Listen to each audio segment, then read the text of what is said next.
খেলা হবে এবং 7ই জানুয়ারি নির্বাচনের পর আপনি বলেছিলেন যে ফাইনাল খেলা শেষ, বিএনপির আর কোনো ভবিষ্যৎ নেই, এবং তারপর আসলে বলেছিলেন যে তারেক রহমান ভুয়া, বিএনপির কর্মসূচি ভুয়া, বিএনপি ভুয়া, এরকম। কি মনে আছে প্রধানমন্ত্রী গণভবনে বেগম জিয়াকে আমন্ত্রণ করেছিল? জি। তিনি কি এসেছিলেন? না। উল্টো গালিগালাজ করেছে, অকথ্য ভাষা। আব্দুল হামিদ 80 ঊর্ধ্ব একজন ব্যক্তি, তিনি সাহস করে দেশে ফিরতে পারলে আপনারা সেই সাহসটা পাচ্ছেন না কেন?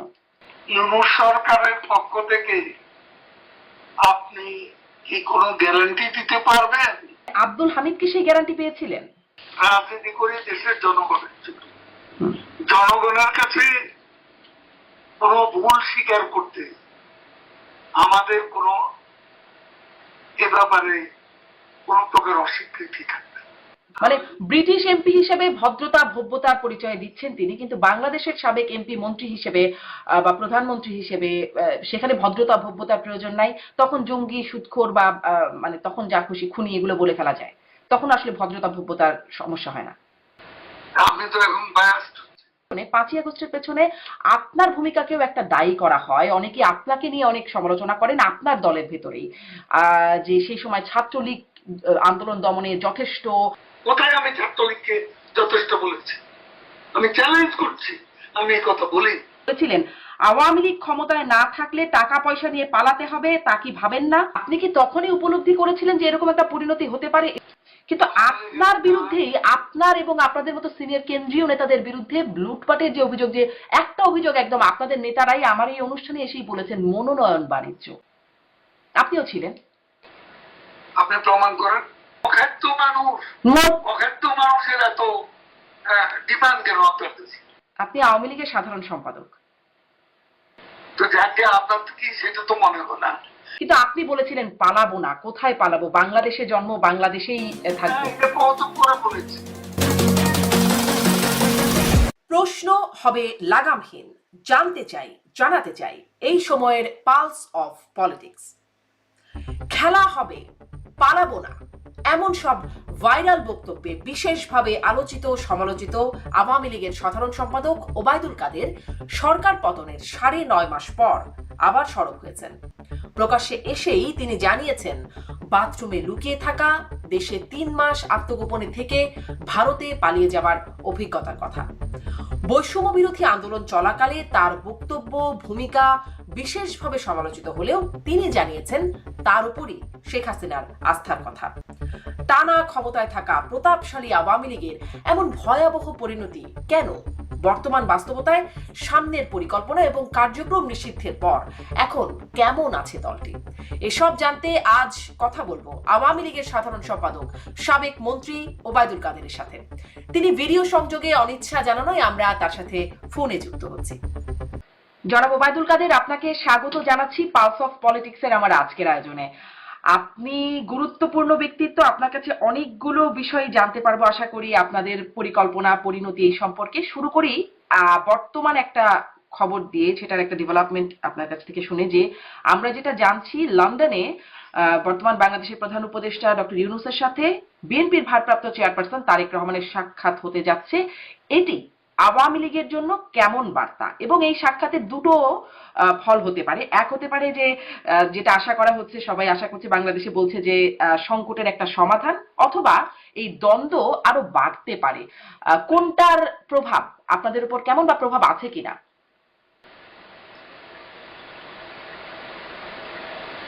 আলোচনা হতে পারে,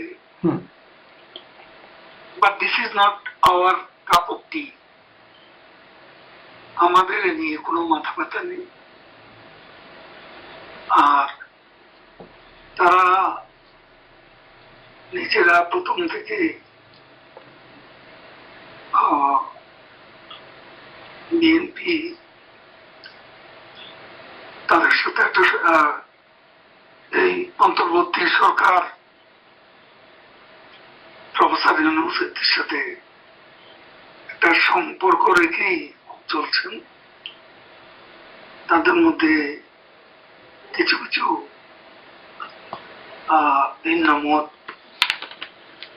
এবং মতভেদের খবরও সবাই পাচ্ছেন। দুইটা তাদের একটা নিজেদের মধ্যে সদ্ভাব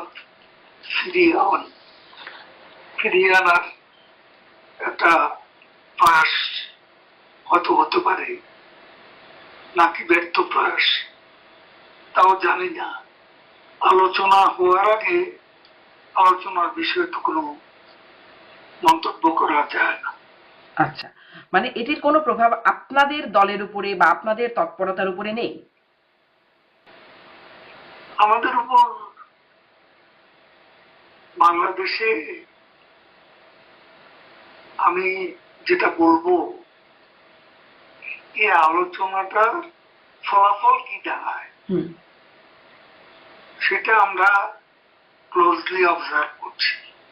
আচ্ছা আচ্ছা, জনাব ওবায়দুল কাদের, আপনার একটা বক্তব্য, মানে তারেক রহমানের সাথে বৈঠক হবে এই প্রসঙ্গে মনে হলো যে আপনি আগে খুব ব্যবহার করতেন একটা শব্দগুচ্ছ, খেলা হবে, এবং 7ই জানুয়ারি নির্বাচনের পর আপনি বলেছিলেন যে ফাইনাল খেলা শেষ, বিএনপির আর কোনো ভবিষ্যৎ নেই, এবং তারপর আসলে বলেছিলেন যে তারেক রহমান ভুয়া, বিএনপির কর্মসূচি ভুয়া, বিএনপি ভুয়া, এরকম। এখন যখন তারেক রহমানকে ভবিষ্যৎ প্রধানমন্ত্রী হিসেবে গণ্য করা হচ্ছে, তখন কি মনে হয় মানে আপনার সেই বক্তব্য বা সেই শব্দগুচ্ছগুলোর জন্য কি আপনি কোনোভাবে বিব্রত বোধ করেন? কেন বিব্রত বোধ করব? It's a political humour. আপনি যে আজকে ভারতে পশ্চিমবঙ্গ বিধানসভা নির্বাচন আমরা দেখেছি যে এখানে পশ্চিমবঙ্গের মুখ্যমন্ত্রী, এমনকি ভারতের প্রধানমন্ত্রী তখন বিভিন্ন জনসভায়, নির্বাচনী সভায় খেলা হবে বলে মন্তব্য করেছেন।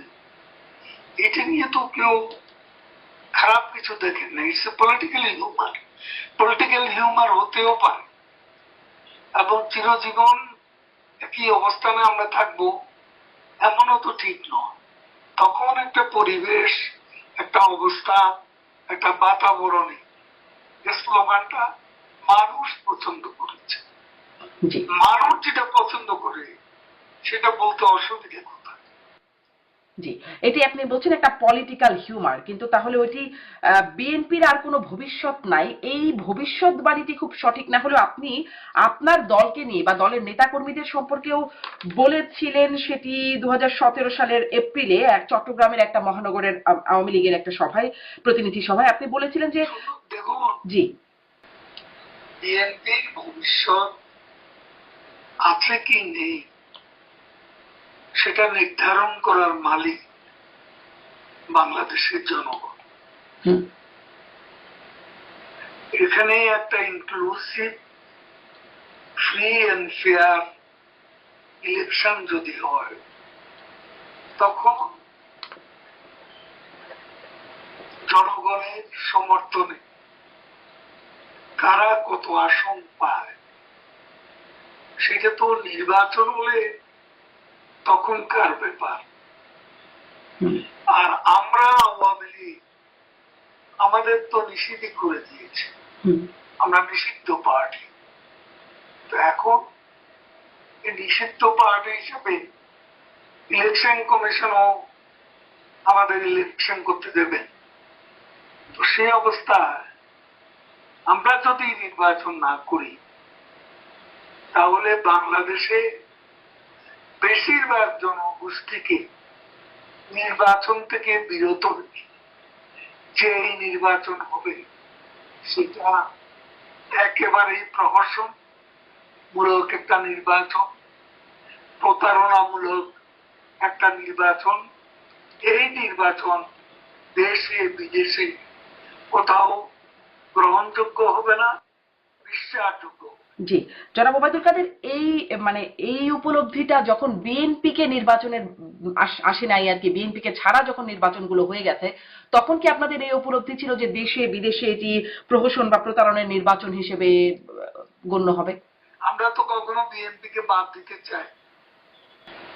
বিএনপি নির্বাচনে অংশ না নেই, সেটা তো আমাদের অপরাধ কোথায়?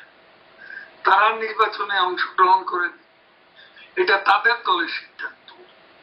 কিন্তু বিএনপি নির্বাচন করতে পারে এমন তো আওয়ামী লীগ সরকারের পক্ষ থেকে বা তখনকার নির্বাচন কমিশন থেকে বিএনপি কে বাদ দিয়ে ইলেকশন হবে এমন কোন সিদ্ধান্ত তো ছিল না। কিন্তু বিএনপির তো নির্বাচনের প্রতি আস্থা ছিল না, মানে নির্বাচনগুলো যেরকম হচ্ছিল তাতে তো আসলে আস্থা রাখবার মতো একটা পরিস্থিতি বিরোধী দলগুলোর ছিল না। সেক্ষেত্রে নির্বাচন করলেই বা কি হতো, যেমনটা 18-তে হয়েছে। মানে বিএনপি কেন নির্বাচনে যাবে? ওরকম একটা পরিস্থিতি থেকে আপনারা এখন নির্বাচনে যেতেন যদি নির্বাচনে যাওয়ার মতো? বিএনপি তো সেই নির্বাচন তো আইনসিদ্ধ করেছে। প্রেসিডেন্ট নির্বাচনে না ভোট 114% ভোট পড়েছিল। সেই নির্বাচন তো আইনসিদ্ধ। 2001 সালে দেখেছি আমরা সকাল 11টার আগে ভোট শেষ। গুন্ডা দিয়ে মাস্তান ব্যবহার করে এবং সরকারি নানা কলা কৌশল ব্যবহার করে নির্বাচন শেষ করে দেওয়া হয়েছে।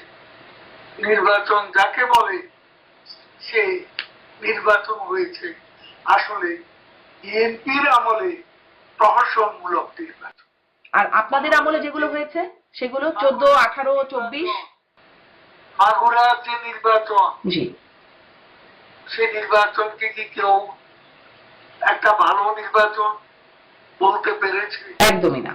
বিএনপি আমলে 15ই ফেব্রুয়ারিতে যে প্রহসনের নির্বাচন এদেশের ইতিহাসে সবচেয়ে কলঙ্কজনক নির্বাচন হয়েছে, তো সেটা কি কোনো সঠিক নির্বাচন? বিএনপি এখানে এসব কথা বলে তো লাভ নেই। আজ আয়না নিজেদের চেহারাটা তারা দেখলে ভালো করে। জি, আপনারা মানে এখন যেহেতু আপনাদের পতন হয়েছে, সরকার পতন হয়েছে, আপনারা কি আপনাদের চেহারা আয়নায় দেখছেন? মানে সেই মাগুরা নির্বাচন বা 15 ফেব্রুয়ারি নির্বাচন, তার অবশ্য আত্মবিশ্লেষণ আছে। হ্যাঁ, সেই আত্মবিশ্লেষণে নির্বাচনে কোনো সমস্যা আপনারা খুঁজে পান না? মানে আপনাদের কোনো দোষ ত্রুটি অপরাধ খুঁজে পান না? আমাদের সোল সার্চিং আছে। আমরা নিজেদের ভূমিকা কর্মকাণ্ডের মূল্যায়ন অবশ্যই আমরা করছি। জি, সেই মূল্যায়নের মধ্যে কি নির্বাচনে আপনাদের কি অবস্থা বা আপনারা কিভাবে নির্বাচনগুলো করেছেন, 3টি বিতর্কিত নির্বাচন, সেটি নিয়ে আপনারা মূল্যায়ন করছেন না?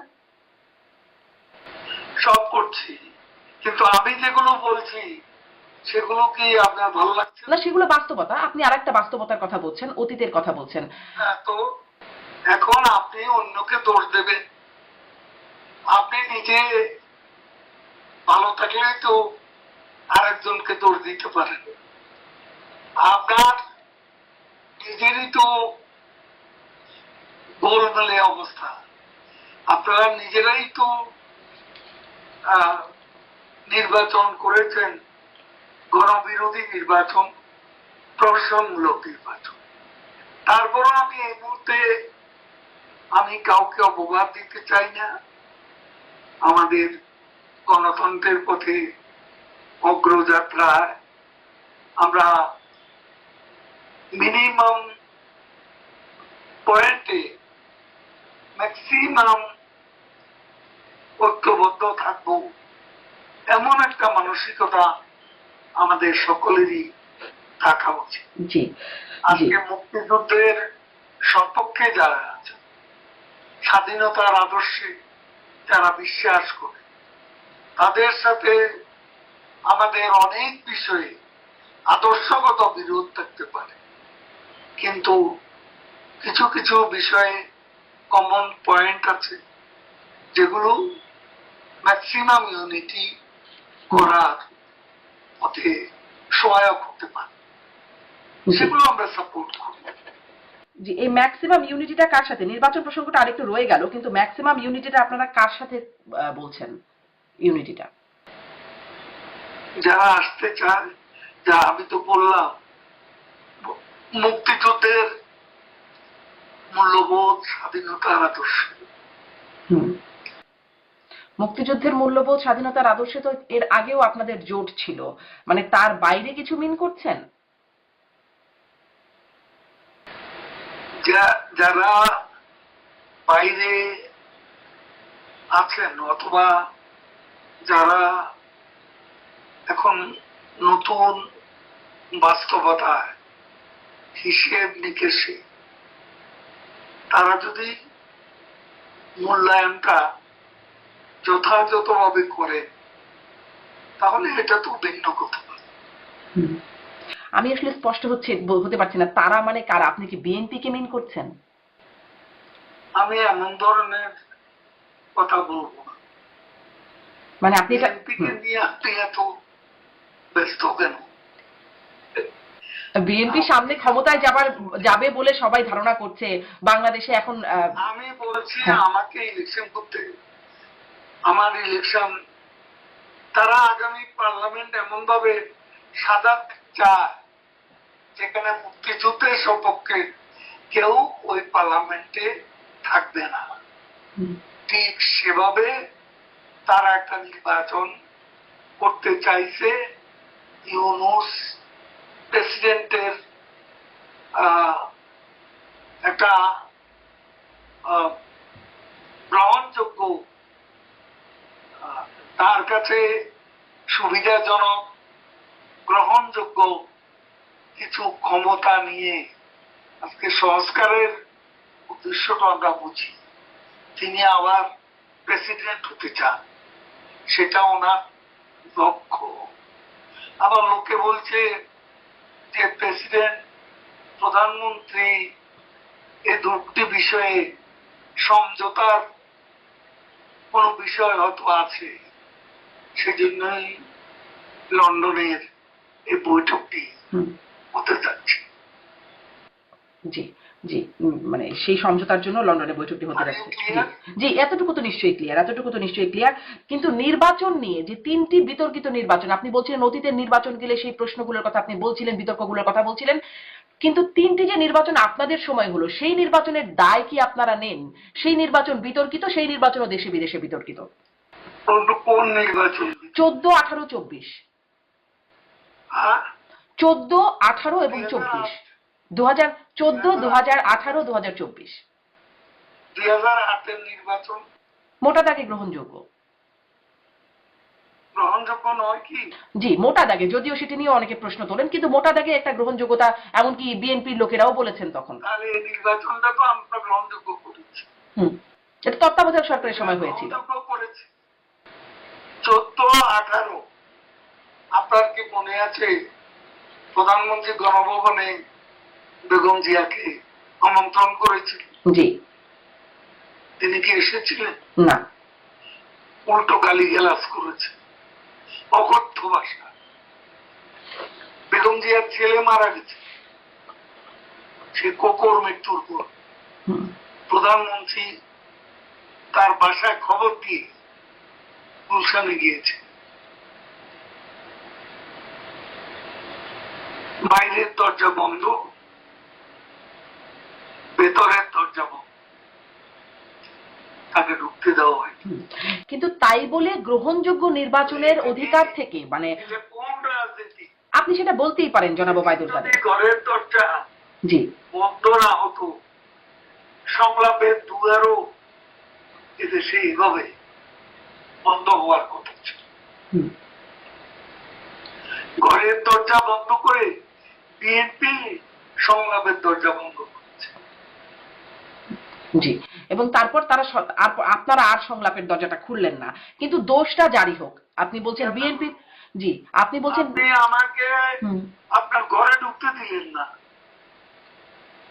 আপনি আমাকে ঘরে ঢুকতে দিলেন না, সমবেদনা জানাতে দিলেন না,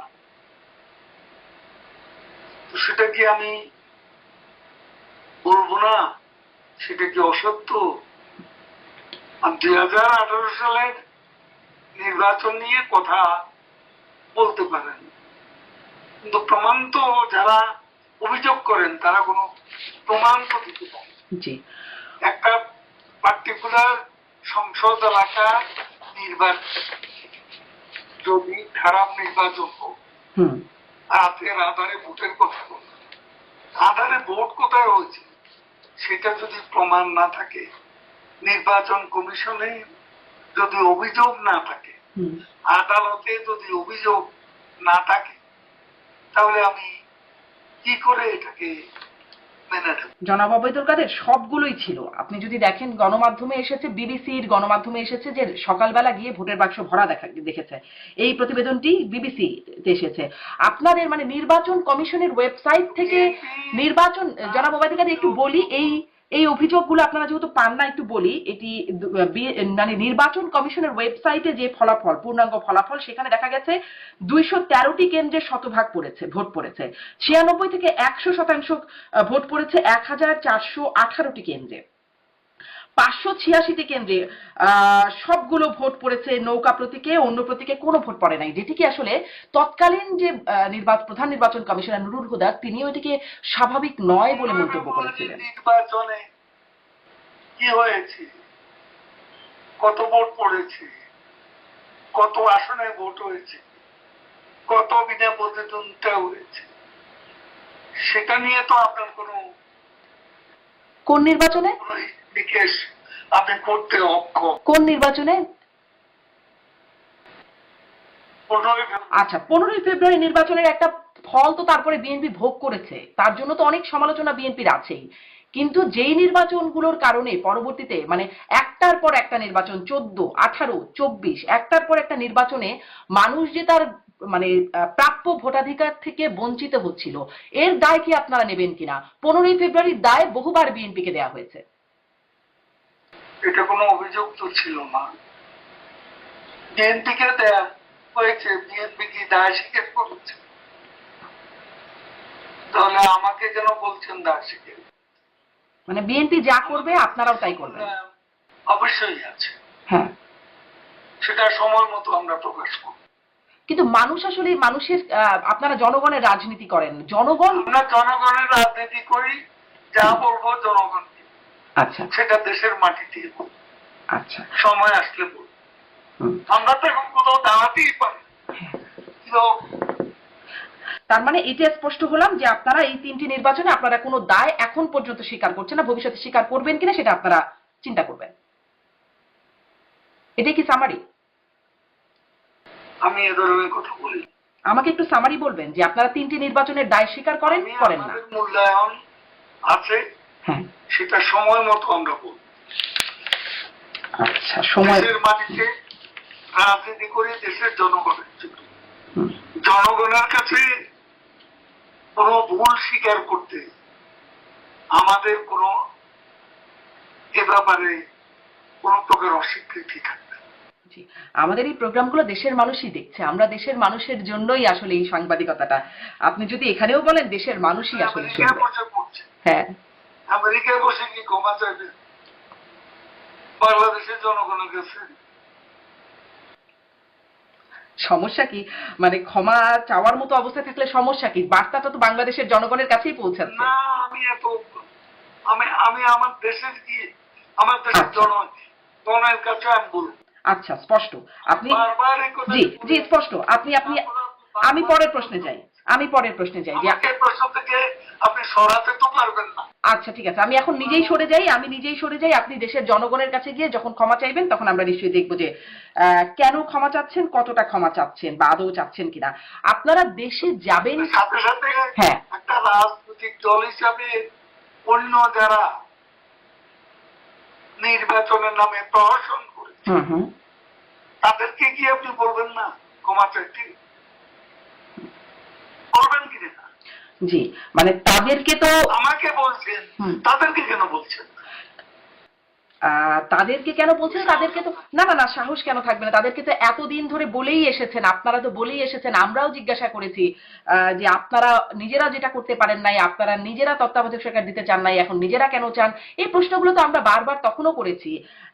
এখন আপনাদেরকে তো এই জবাবগুলো দিতে হবে যে 3টি নির্বাচন আসলে আপনারা কি করলেন। যাই হোক, এটা আপনি বলেছেন, আপনি দেশে ফিরে ক্ষমা চাইবেন।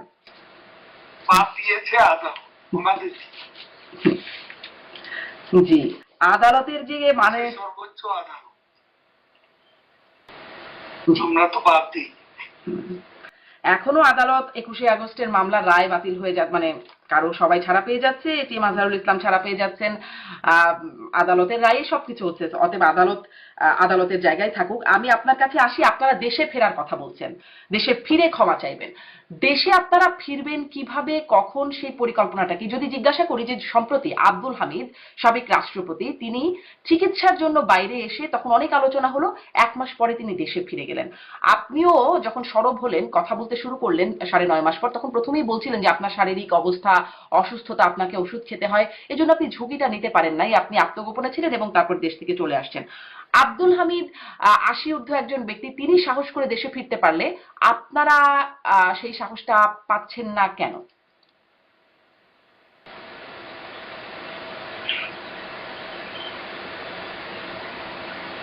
জানাবো বাবু। আপনি ইউনূস সরকারের পক্ষ থেকে আপনি কি কোনো গ্যারান্টি দিতে পারবেন যে আমরা আব্দুল হামিদের মতো ফিরে যেতে পারবো নিরাপদে? পারবেন? আমি তো পারবো না। আব্দুল হামিদ কি সেই গ্যারান্টিটা পেয়েছিলেন? যা পারবেন না তা বলেন। মানে আব্দুল হামিদ কি সেই গ্যারান্টি পেয়েছিলেন? আব্দুল হামিদের সাথে এটা মিলিয়ে গেলাম, এটা আপনিও বুঝেন আমিও বুঝি না, আমি একদম হ্যাঁ 80 বছরের বেশি, 83-84 বছর ওনার বয়স, উনি খুবই অসুস্থ মানুষ। এখন ওনার সাথে আজকে তোফায়েল আহমদ, আমাদের একসময় ডাক সাইডে নেতা, তিনি আজকে স্মৃতিশক্তিও হারিয়ে ফেলেছেন, একদম বিছানায় শুয়ে আছে। তো এদের সাথে তুলনা করে তোলা ঠিক, মানে এনারা অসুস্থ বলে এনারা সাহস পাচ্ছেন, বেশি অসুস্থ বা বেশি বয়স, আপনারা কম, একটু অপেক্ষাকৃত কম বয়স বা অপেক্ষাকৃত কম অসুস্থ, এই জন্য কম সাহস, এটা কি কোনো কারণ?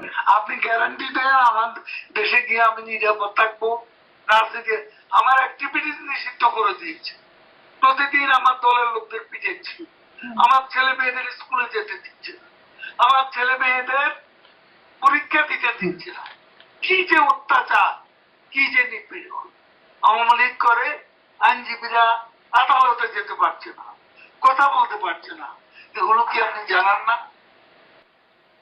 জি, আওয়ামী লীগের উপর নির্যাতন হয়েছে, সেটা আমরা দেখেছি, কিন্তু এই গ্যারান্টিটা আপনারা কে দেবে আপনাদেরকে? হচ্ছে জি, এই ইটস এ কন্টিনিউয়াস এজেন্ডা।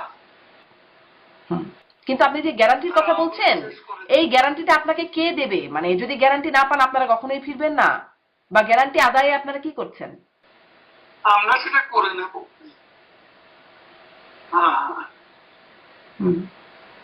কিভাবে করে নেবেন? মানে যদি খোলা না থাকে আমরা পথ করে নেব, কারণ আমরা রাজনীতি করি। সেই পথটা কিভাবে করে নেবেন? আপনি একটা ইন্টারভিউতে ব্যাপার আপনাকে, আচ্ছা, আপনারা কৌশলও বলবেন না। আপনি বলছিলেন, বলবো আচ্ছা ঠিক আছে, আপনাদের আরেকটা কৌশল নিয়ে বাংলাদেশের রাজনীতি জুয়ার যখন অবরুদ্ধ, তখন তো আমাকে কৌশল করতেই হবে। আমার এত নেতা কর্মী আর জেলে, আজকে লক্ষ লক্ষ কর্মী বাড়িঘর ছেড়ে পথে পথে ঘুরছে। তারপর আমরা যারা অনেকে দেশের বাইরে, আমরা কি আমাদের স্বদেশে প্রত্যাবর্তন করবো না? সেটা নাকি বাংলাদেশের লোক? এখন আপনি ভোট করেন, কত পার্সেন্ট লোক শেখ হাসিনার পক্ষে? আমি তো মনে করি বেশিরভাগ মানুষ। সেই সুযোগটা তো পাবলিক পাবে না, সেই ভোট তো হবে না। যে ভোটে আপনি আমাদেরকে, যে ভোটের জন্য দোষী সাব্যস্ত করেন, বাংলাদেশে তো একটা নোংরা ভোটাভুটি হতে যাচ্ছে, আর এটা কোনো ঠিকও নেই। ইউনূস সকালে এক কথা বলে, বিকেলে আরেক কথা বলে, সমস্ত ব্যর্থতার জন্য দায়ী করে ভারত আর শেখ হাসিনাকে, আর কোন দায়ী কিছু নেই। শেখ হাসিনাই একমাত্র দোষী, ভারতই একমাত্র দোষী, এটাই তাদের অপপ্রচার। তো এখন রাখি। না, আরেকটু কথা আছে। আপনি কৌশলের কথা বলছিলেন, আমরা দেখলাম সম্প্রতি ডক্টর ইউনূসের যুক্তরাজ্য সফর নিয়ে একটু কথা বলি, যে সেখানে আমরা দেখলাম টিউলিপ সিদ্দিকী, তিনি শেখ হাসিনার ভাগ্নি শেখ রেহানার মেয়ে, তিনি ডক্টর ইউনূসের কাছে একটা চিঠি লিখেছেন তার সাক্ষাৎ প্রত্যাশা করে, যেখানে তিনি তার বেশ প্রশংসা করছেন, তার ভূমিকাকে ঐতিহাসিক ভূমিকাতে তিনি অনুপ্রাণিত, জনকল্যাণে তার ভূমিকার কথা স্বীকৃতি করছেন, মানে এরকম বেশ প্রশংসা করে একটা চিঠি লিখেছেন। অন্যদিকে সাবেক প্রধানমন্ত্রী শেখ হাসিনার পুত্র সজীব অজের জয়, তিনি ফেসবুকে একটি পোস্ট শেয়ার করেছেন যে কেন ব্রিটিশ প্রধানমন্ত্রীর ডক্টর ইউনূসের সাথে দেখা করা উচিত না, তিনি নানান কারণে নেতিবাচক ভূমিকা, আওয়ামী লীগকে নির্যাতন, মানবাধিকার লঙ্ঘনের ঘটনা, এই বিষয়গুলোকে উল্লেখ করে।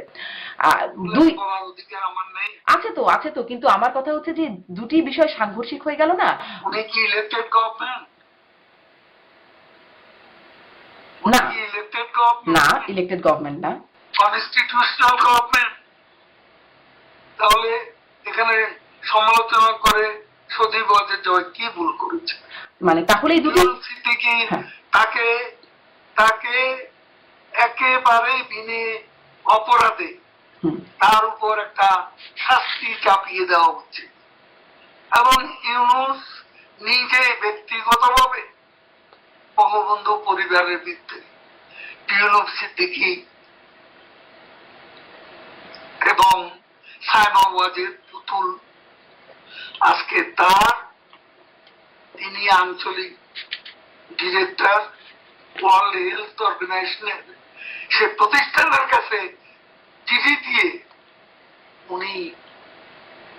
উনি নাকি একজন নোবেল লরিয়েট, শান্তির নোবেল লরিয়েট, অশান্তির কারিগর, তিনি হচ্ছেন শান্তির নোবেল বিজয়ী।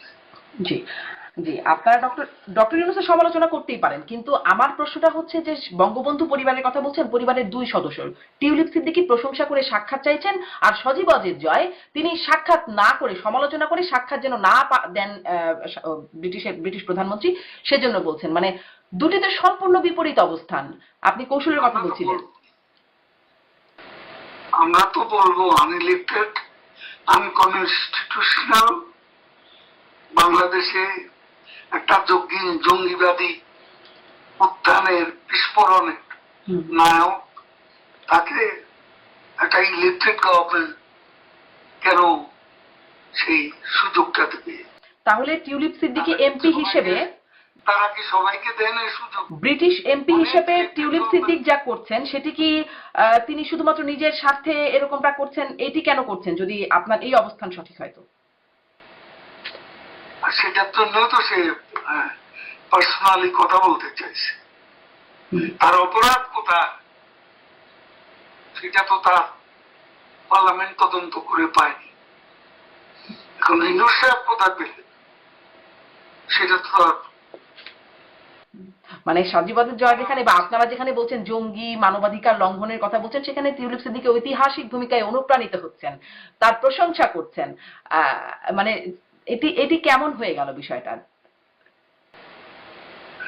দেখুন, আমি তার চিঠিটা দেখিনি, পড়িও। যে কোনো কিছু বলার, কারো কাছে একটা চিঠি লেখারও মধ্যে ভদ্রতা, ভব্যতার ব্যাপার আছে। সেই ভদ্রতা, ভব্যতার ব্যাপার কি আপনাদের নাই?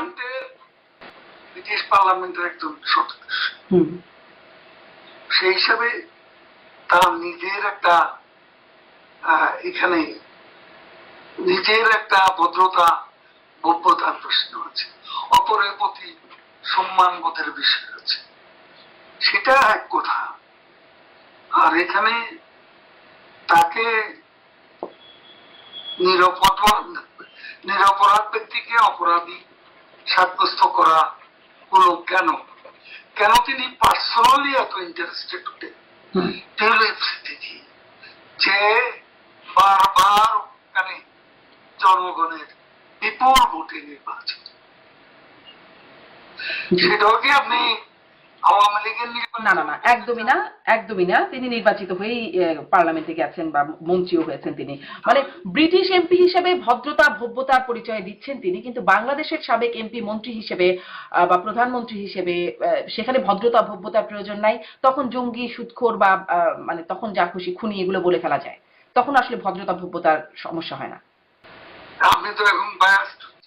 মানে আপনার দুইটি বক্তব্যকে আমি একটু মিলিয়ে বলার চেষ্টা করছি যে টিউলিপ সিদ্দিকীরটা যদি ভদ্রতা ভব্যতা হয়। আমি এই জন্য আপনাকে দিতে চাই, আপনি তো প্রথম থেকে বায়াস, প্রথম থেকে অ্যাটাক শুরু করছেন। আপনি একজন সাংবাদিক জনাব ওবায়দুল কাদের, আপনিও সাংবাদিকতা করেছেন, আমার কাজই তো একটু কঠিন প্রশ্ন করা। সাংবাদিকতা কি এভাবে করে? সাংবাদিকতারও একটা নর্মস আছে, একটা নর্মস আছে। ভদ্রভাবে অনেক কঠিন কথা বলা যায়। জি, আমি খুবই চেষ্টা করছি জনাব ওবায়দুল কাদের একটু ভদ্রভাবেই জিজ্ঞাসা করা যে টিউলিপ সিদ্দিকীরটা যদি আপনি ভদ্রতা ভব্যতা বলেন, যে ব্রিটিশ এমপি হিসেবে তার ভদ্রতা। You are losing your cool. জনাব ওবায়দুল কাদের প্রশ্ন, আচ্ছা, আমার প্রশ্নটা আপনার পছন্দ হয় নাই, আমি দুঃখিত। প্রশ্ন পছন্দ না হবার জন্য আপনার কাছে একটু, আপনি যেহেতু দলের সবচেয়ে মানে সেকেন্ড ম্যান, অন্যতম গুরুত্বপূর্ণ ব্যক্তি, একদম শীর্ষ ব্যক্তির পরে আপনি একটু যদিও বলছিলেন যে আপনি দেশে ফিরেই বলবেন, আপনাদের আত্মসমালোচনা আছে, নিজেদের মধ্যে মূল্যায়ন আছে, আপনাদের এই অবস্থার পেছনে 5ই আগস্টের পেছনে আপনার ভূমিকাকেও একটা দায়ী করা হয়। অনেকে আপনাকে নিয়ে অনেক সমালোচনা করেন আপনার দলের ভেতরেই, যে সেই সময় ছাত্রলীগ আন্দোলন দমনে যথেষ্ট এই ধরনের বক্তব্য দিয়ে আপনি আরো। এ ধরনের বক্তব্য আমি দেইনি। আপনি যদি প্রমাণ করতে পারেন তাহলে আমি যে কোনো শাস্তি। আপনি বলেন নাই জনাব ওবায়দুল কাদের যে আত্মস্বীকৃত রাজাকারদের। আমার সে উচ্চারণটা তা ছিল না। কি ছিল? সাংবাদিকদের অংশ। হ্যাঁ, আপনি নেন বাংলাদেশের সেদিনের যে নিউজ পেপার, সেদিনে যে আপনি টেলিভিশনে, আমার তো কথাগুলো আছে, সে কথাগুলো নেই। কোথায় আমি ছাত্রলীগকে যথেষ্ট বলেছি? আমি চ্যালেঞ্জ করছি, আমি এই কথা বলি। মানে সবগুলো গণমাধ্যমেই দেখছি মিথ্যা অপবাদ একজন মানুষকে। আচ্ছা, আপনি কি বলেছিলেন আমাকে আরেকবার একটু রিকল করিয়ে দেবেন, আরেকবার একটু বলবেন, কারণ সবগুলো গণমাধ্যমে এই খবর কনফার্ম করছে যে আত্মস্বীকৃত রাজাকারদের বিরুদ্ধে মানে ছাত্রলীগই যথেষ্ট। আপনি বললে আমি কোট করব। নো, আমি এই কথা বলিনি। আপনি আসলে তাহলে কি বলেছিলেন? আমি যা বলছি, আপনি ওই ভিডিওটা নিয়ে আসেন, ভিডিওটা নিয়ে আসেন, বাংলাদেশে আছে সেটা। জি, সেখানে ভিডিওতে আমার মানে যত কোথাও ছাত্রলীগ যথেষ্ট ওই কথা বলা। জি, মানে আপনি কি বলেছেন সেটা কি আপনি এখন বলবেন? আমি আপনার কাছে চ্যালেঞ্জ করছি। হ্যাঁ, এটা একদম অসত্য, ফ্যাব্রিকেটেড, মোটিভেটেড। আচ্ছা, আমি মানে আপনাকে কোট করতে পারি, যেখানে বলা হচ্ছে যে কোটা বিরোধী ছাত্র আন্দোলনে কতিপয় নেতারা যেসব বক্তব্য রেখেছে তার জবাব দেওয়ার জন্য আত্মস্বীকৃত রাজাকার যারা নিজেদের অধ্যুত্বপূর্ণ মানসিকতার প্রকাশ ঘটিয়েছে তার জবাব দেওয়ার জন্য ছাত্রলীগই যথেষ্ট। আনকোট।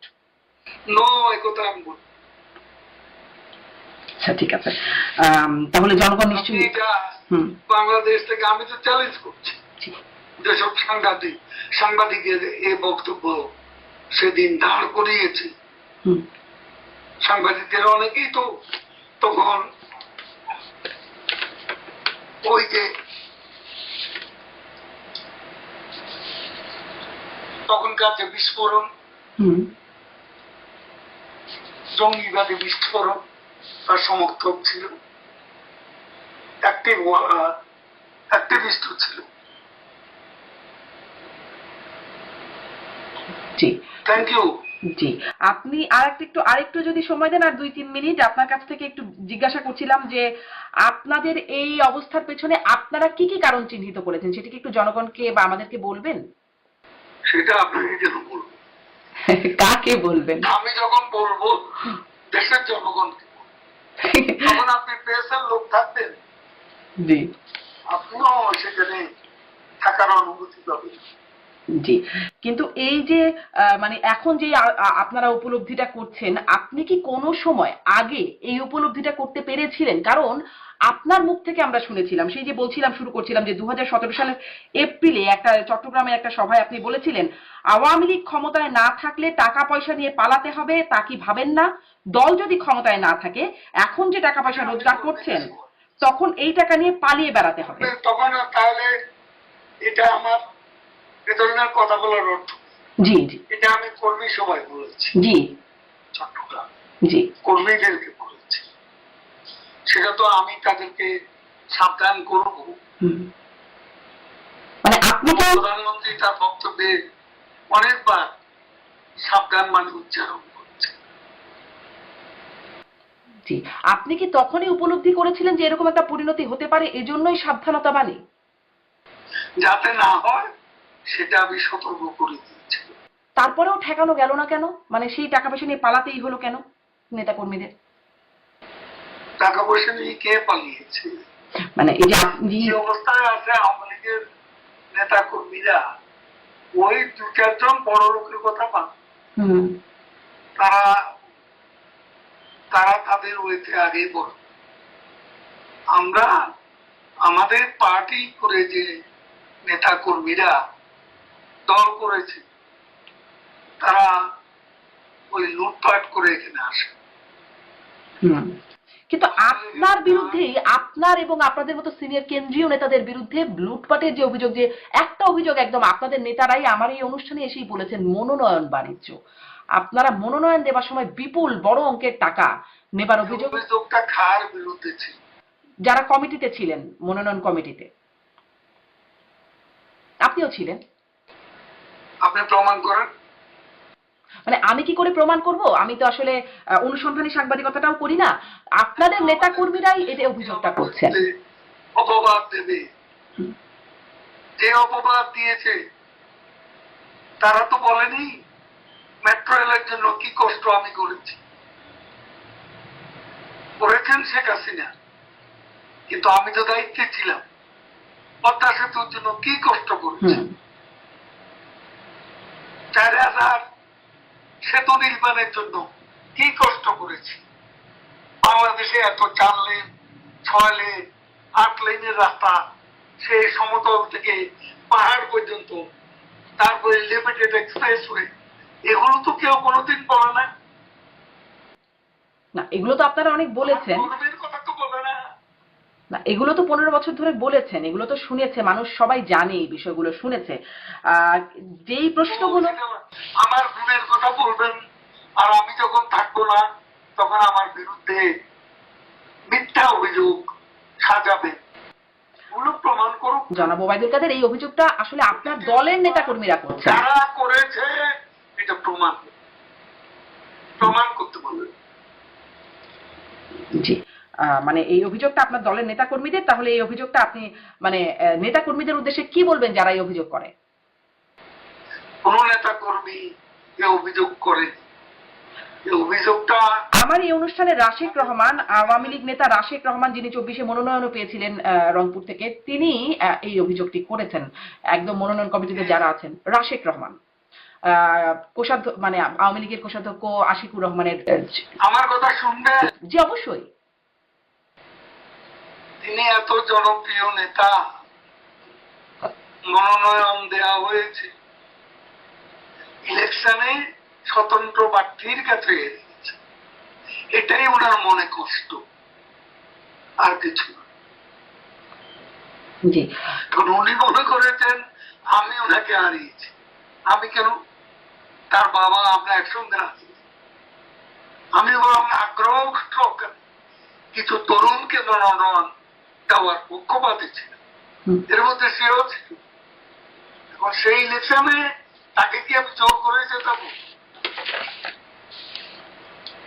জি, আপনি বলছেন যে তিনি জেতেননি বলেই তিনি এই অভিযোগটি করছেন, কিন্তু সেটি তো শুধু তার অভিযোগ না। করছেন ওই জন্য। এখন সরকারের পক্ষে লোককে বলে, আওয়ামী লীগের বিরুদ্ধে বলে কিছু পেতে চেষ্টা করছেন কিনা জানি না। আমাদের তো 2-1 জনের মধ্যে জামিন টামিন নিয়ে ফেলছে। কাজে এরকম হঠাৎ করে ভালো লাগে না, ওই যে হঠাৎ করে প্যান্ট বদলানো, পোশাক বদলানো, কত নেতা দেখলাম দেশে। জি, আপনি কি বলবেন তাহলে সরকারের সাথে, মানে যারা হঠাৎ জামিনও পাচ্ছেন বলছিলেন, সরকারের কোথাও থেকে কারো সাথে মানে অনেক নেতাদেরই ডিল হচ্ছে কি কোনো? যা আবার হয়ে গেছে আর হবে না। তার গ্যারান্টি কি হবে না, এটা আপনি কিভাবে নিশ্চিত করবেন? হ্যাঁ, মানে যা হবার হয়ে গেছে আর হবে না মানে কি, মানে ডিল হচ্ছিল আগে এখন আর হবে না? ধরুন আমাদের একটা সুবিধা কি, আমাদের নেতা একজন, কর্মীদের মধ্যে নেতাদের মধ্যে প্রতিযোগিতা থাকতে পারে, সেটা সুস্থ প্রতিযোগিতা, এটা কোনো অসুস্থ প্রতিযোগিতা। আমরা শেখ হাসিনার নেতৃত্বে আমরা সবাই কিন্তু ঐক্যবদ্ধ। জি জি, মানে সেই যোগাযোগটা আপনাদের মধ্যে কতটুকু? আমার সাথে অনেক আপনাদের নেতাদের কথা বলবার সুযোগ হয় এই প্ল্যাটফর্ম থেকেই। একজনের সাথে আরেকজনের যোগাযোগটা আসলে কতটুকু, কি নির্দেশনা সেটি আসলে সবার মধ্যে যাচ্ছে কিনা সেই বিষয়ে মাঝে মাঝে প্রশ্ন জাগে। আপনাকে শেষ প্রশ্নটা করি, আপনি যখন মানে প্রকাশ্যে আসলেন, আপনি বলেছেন কি ভয়াবহ অভিজ্ঞতা আপনার হয়েছে, আপনাকে বাথরুমে লুকিয়ে থাকতে হয়েছে, আপনাকে আত্মগোপনে থাকতে হয়েছে দেশে 3 মাস, এবং তারপরে আপনি সুযোগ যখন পেয়েছেন তখন দেশ ছেড়ে এসেছেন, ভারতে পালিয়ে আশ্রয় নিয়েছেন, সেই বিষয়টা বুঝে আসছি, এ কথা আপনাকে কে বলবে? জি, ও সুযোগ বুঝে আসছি, এই শিক্ষা আপনাকে কে দিবে? আচ্ছা, তাহলে কিভাবে আসলেন? সুযোগ না পেলে আসলেন কি করে? কেন আপনাকে বলতে হবে?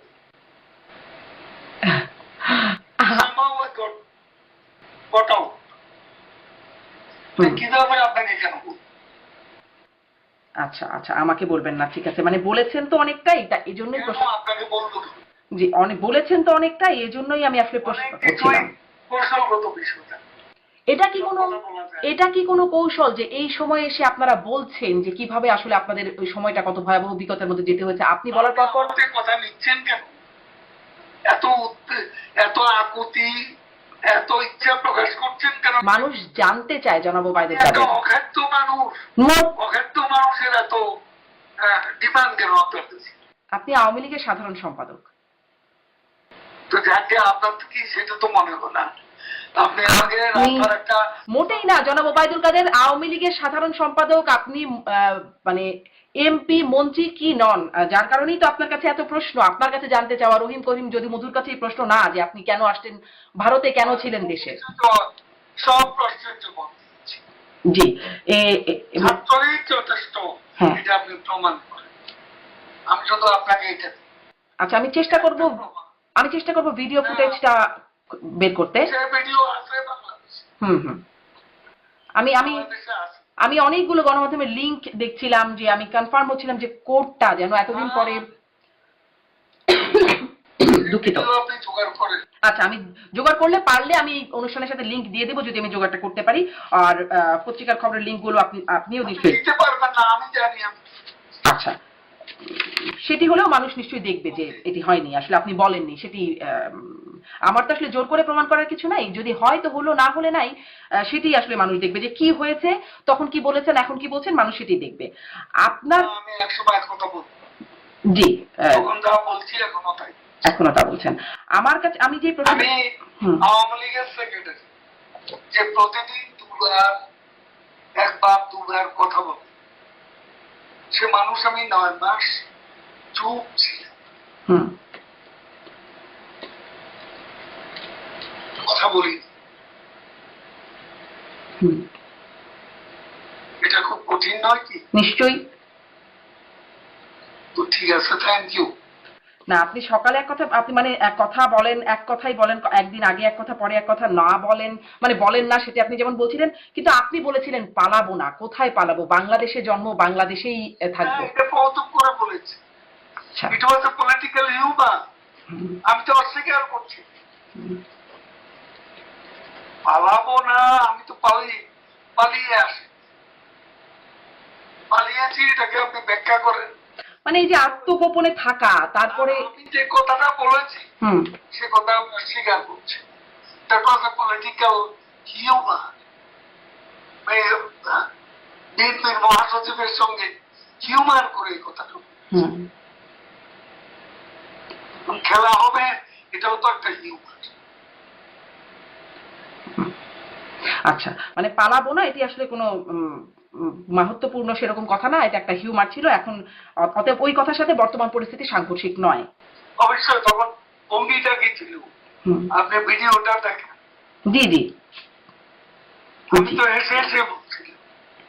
জি, এই যে আপনি মানে আপনারা নেতা, মানে অনেক বড় নেতা, দেশে অনেক বর্ষিয়ান নেতাও বটে, সেখানে আপনাদের কাছ থেকে সবসময় আমরা এভাবে শুনেছি যে আমরা এই দেশে জন্মেছি, এই দেশে মরবো, শেষ রক্তবিন্দু পর্যন্ত পরাজিত শক্তির প্রতিরোধ করব, এরকম সাহসী বক্তব্য আপনাদের কাছ থেকে শুনেছি।